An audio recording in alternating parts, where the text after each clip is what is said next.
السلام عليكم، نتمنى تكونوا كلكم بخير وعلى خير. اليوم ان شاء الله غادي نقدم لكم كيكه الشطرنج، كيكه رائعه وسهله وبنينه بنينه بزاف، بتزيين سهل وبسيط وراقي في نفس الوقت وبدون حاجه لاستعمال عجينه السكر. كنتمنى من كل قلبي ان الوصفه ديال اليوم تنال الاعجاب ديالكم. غادي ننتقلوا باش نشوفوا المكونات والطريقه في نفس الوقت. اول شيء كناخذوا اناء وكنوضعوا فيه 125 غرام من الزبده بدرجه حراره المطبخ كيف ما كتشاهدوا. غادي نضيفوا كأس ديال العنبة من السكر، انا واضعه معاه 7 غرامات من سكر الفانيلا، وديروا نتوما النكهه اللي بغيتوا او تقدروا تستعملوا الفانيلا السائله. كناخذوا الخلاط الكهربائي وكنقوموا بخلط هاد المكونات هادو جيدا الى ان تصبح يعني متجانسه. وغادي نضيفوا حبتين من البيض من الحجم الكبير ويكونوا بدرجه حراره المطبخ. إلا استعملتوا البيض من الحجم الصغير فضيفوا 3 بيضات صغيرة أو من الحجم الصغير. غادي كذلك نخلطوا هاد المكونات وما تنساوش تضيفوا قبيصة الملح دائما. انا دايرها مع السكر، دايره 7 غرامات من سكر الفانيلا وكذلك ضيفه قبيصه ديال الملح مع السكر. دابا غادي نبداو باضافه الدقيق تدريجيا، ومع الدقيق انا وضعه 7 غرامات من الخميره الكيماويه. هاد المكونات كلها غادي تلقاوها في صندوق الوصف. بالنسبه للكميه ديال الدقيق فهي كأس ديال العنبه ونصف من الدقيق. كيف ما كتشاهدوا ما انا خليت ملعقه من الدقيق ما ضفتهاش للعجينه، وغادي نقوم يعني بتقسيم هاد العجينه لقسمين يكونوا متساويين. بالنسبه للنصف الاول يعني غادي نضيف له ملعقه من الكاكاو المر، ملعقه كبيره من الكاكاو المر.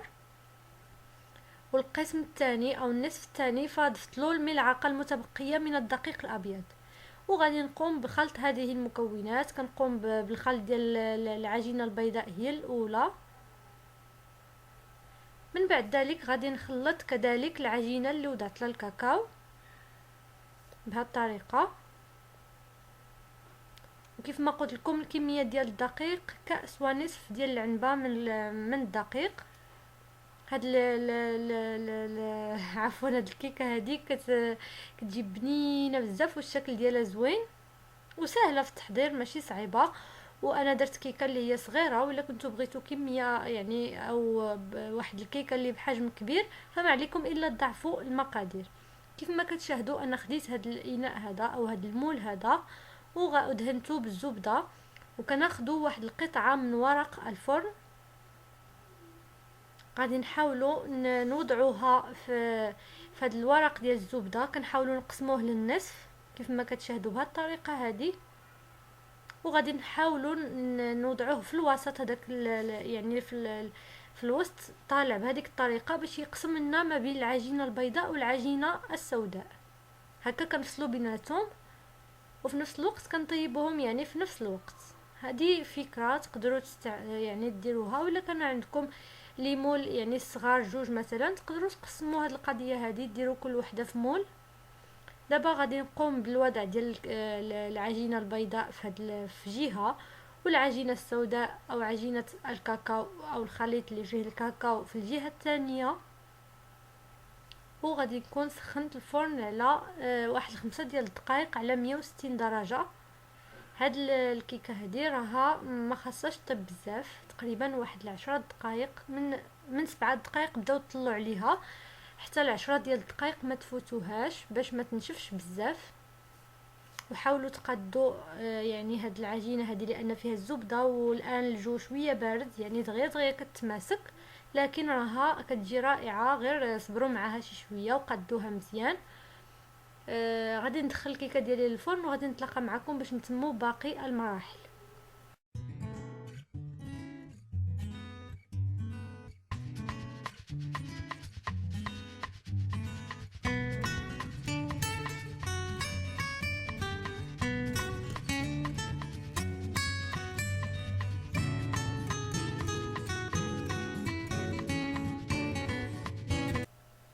الكيكات ديالنا بجوج من بعد ما خرجناهم من الفرن غادي نحاولوا نقادوهم شويه باش يجيونا متساويين، وغادي نحاولوا نقطعوا واحد يعني اشرطه اللي تكون متساويه الحجم.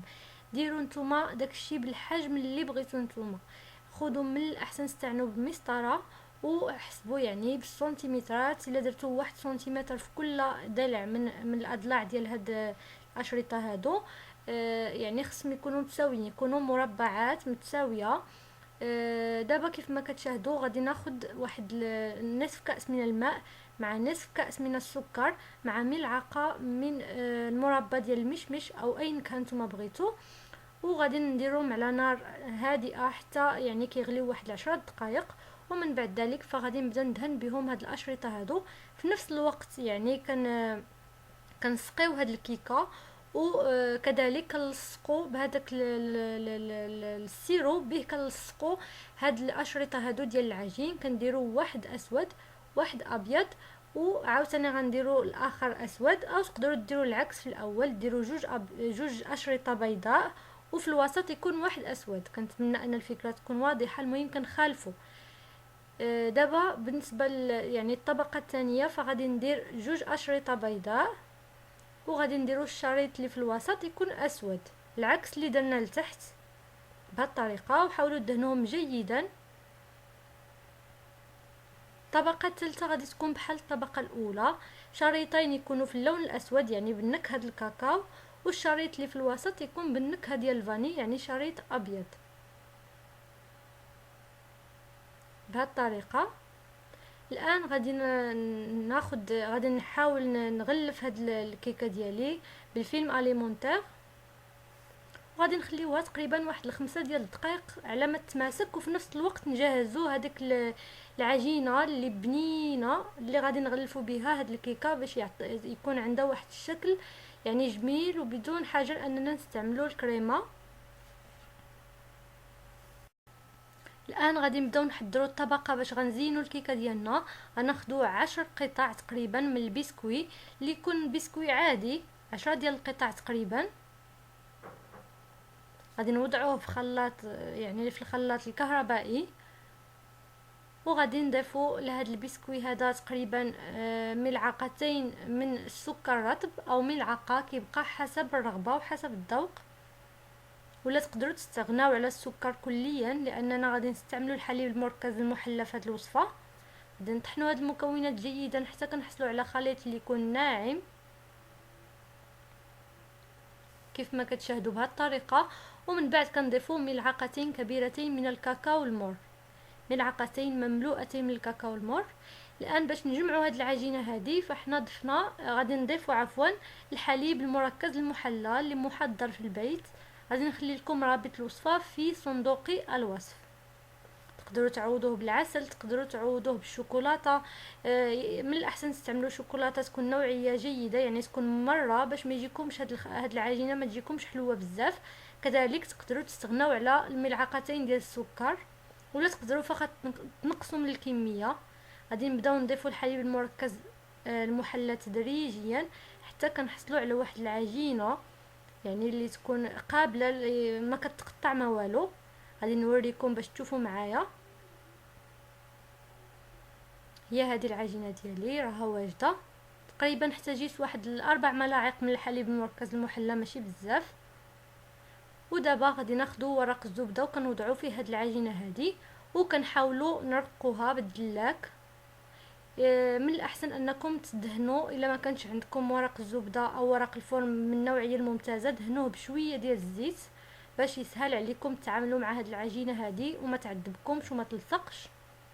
وديروا هاد العجينه بالسمك اللي نتوما بغيتو، يعني تقدر تكون غليظه ولا ديروها رقيقه اللي بغيتو، حيت كتجيب بنينه. فتقدروا تخليوها يعني بالسمك تقريبا ديال واحد 4 ملم ولا 3 ملم ماشي مشكل.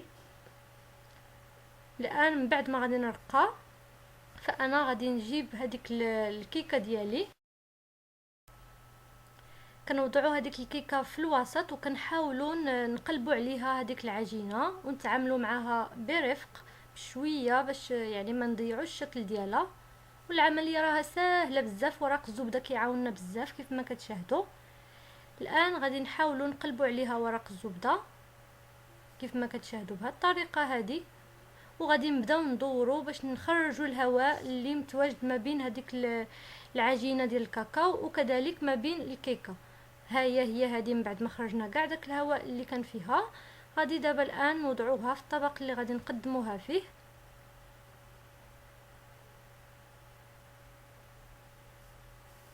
كيف ما كتشاهدوا، وغادي نحاولوا نحيدوا هذوك الاطراف. كذلك كتقدروا تزينوها مثلا بسكين بهذه الطريقه هذه، ولا كان متوفر عندكم داك العقيق باش كيزينوا الحلويات تقدروا توضعوا يعني في الرؤوس ديال هاد المعينات توضعوا هذوك العقيقات كيعطيو واحد المنظر كذلك رائع جدا. انا فقط ما كانوش متوفرين عندي، لكن بغيت نشارك معكم الفكره ولكم الاختيار بالنسبه لطريقه التزيين.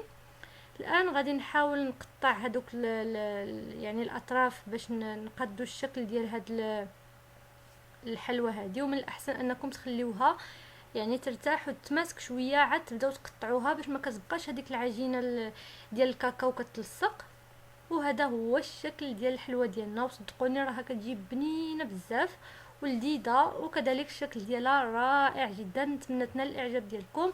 ما تنساوش ديروا لايك وتشتركوا معايا الناس اللي جدادين يشتركوا في القناه، وكذلك بارطاجيو هذا الفيديو مع الاصدقاء والاحباب. واذا كان عندكم اي طلب ولا اي استفسار فخليوه لي في التعليقات. دابا غنقول لكم الى اللقاء والى فيديو اخر باذن الله.